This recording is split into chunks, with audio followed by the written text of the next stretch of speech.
Good morning to all students. Today, Term 2,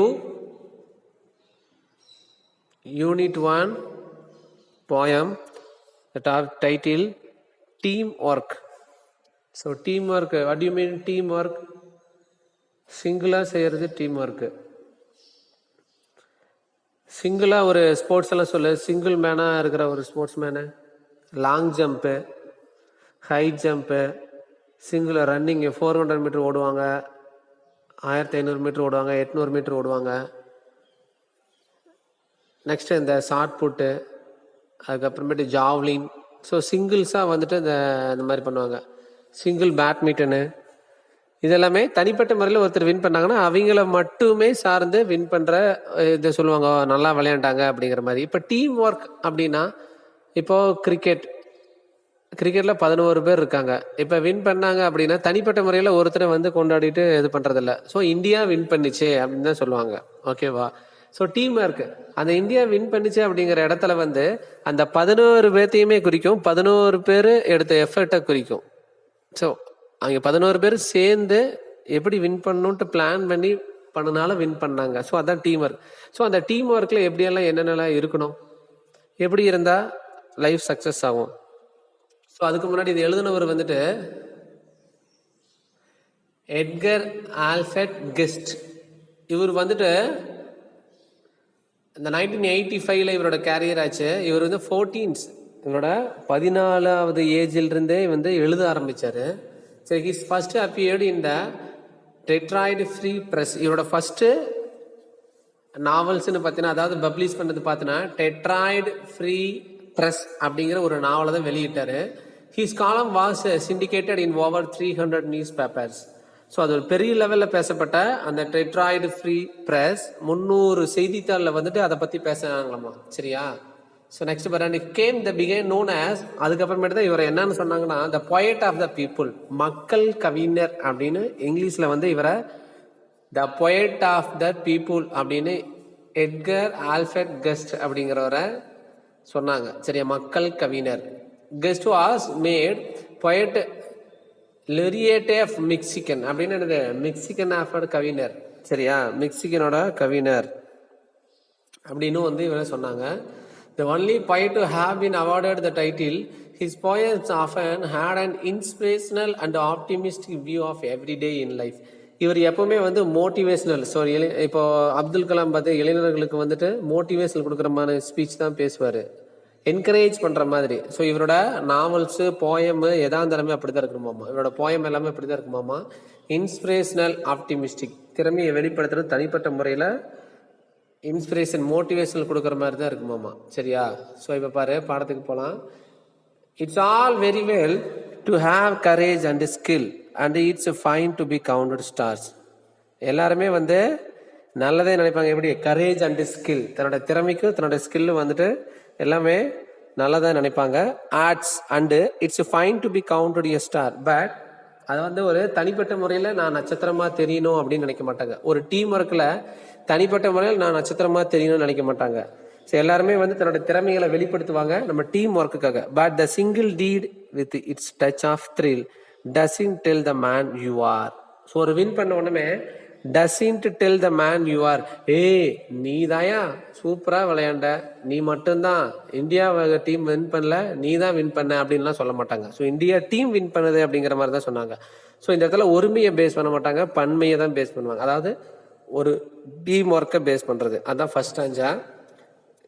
it's all very well to have courage and skill and it's fine to be counted a star. But the single deed with its touch of thrill doesn't tell the man you are. The first stanza. Second stanza பாரு.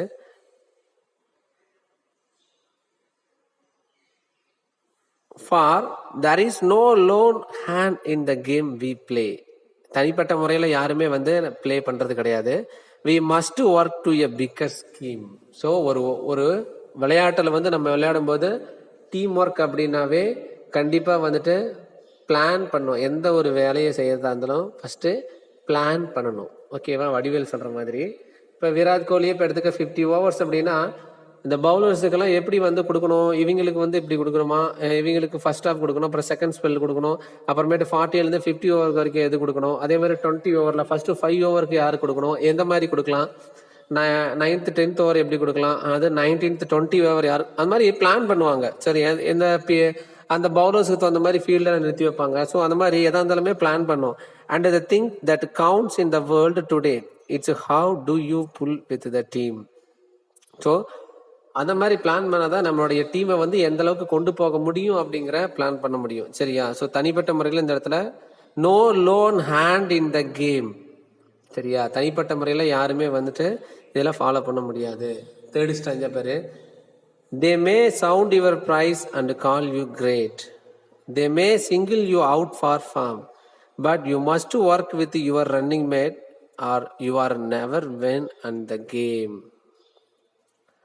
So single you out for the மாதிரி, they may single you out for fun. எந்த ஒரு உன்னோட திறமைகளை வந்து தனிப்பட்ட முறையில் காட்டணும் அப்படின்னு என்னைக்குமே நினைக்க கூடாது. சரியா? But you must work to your running mate. But இருந்தாலுமே உன்னோட டீம் ஒர்க்கு, உன்னோட டீம் மெம்பர்ஸுக்கு தகுந்த மாதிரி தான் வந்து ஃபுல்லா உன் டீம் ஒர்க்குக்கு தகுந்த மாதிரி வந்து அவங்களுக்கு மேனேஜ் பண்ணி விளையாண்டா அப்படின்னா சக்சஸாக ஆகும் அப்படின்ட்டு. You are will never win the game. சரியா? அதான் பாரு, you must work your running mate. Your running மேட்டோட தான் வந்து நீ கண்டிப்பாக வந்து வேலை பார்க்கணும். சரியா? அதான் வேலை பார்க்கணும்னா விளையாடணும். என்னதான் வெளியில வந்து ஆடியன்ஸை வந்துட்டு சூப்பர் யூ பிளே வெல் அப்படின்னு சொன்னாலுமே நீ வந்து விளையாடுறது வந்து யுவர் ரன்னிங் மேட், உன்னோட விளையாட்டு வீரர்களோட தான் வந்து விளையாண்டாகணும். So you will never win the game.